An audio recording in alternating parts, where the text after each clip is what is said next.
Hey everyone, let's talk about Dragon Balm, the fiery little jar that claims to deliver instant relief for muscle pain, joint stiffness, and soreness. We've been using it after long workouts and runs, and it's definitely powerful stuff. The balm gives a signature icy hot sensation thanks to menthol, camphor, and essential oils like clove and eucalyptus. Within seconds, you feel that deep warming effect that soothes tension fast. For short-term pain like muscle fatigue or post-exercise soreness, it works incredibly well. The relief is immediate, and the scent, while strong, gives a therapeutic spa vibe.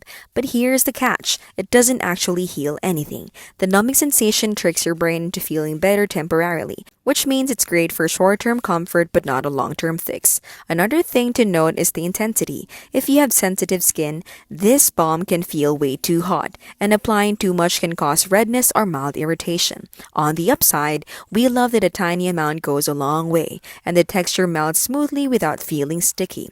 However, we wish the brand was more transparent about how long their relief really lasts, usually about an hour or two. So, is Dragon Balm worth it? For quick topical relief after a long day, absolutely. But if you're hoping for deep recovery or chronic pain management, it's more of a temporary hero than a permanent fix. Still, it's earned a permanent spot in our gym bag. This has been How to Really with you, someone simple and scam free.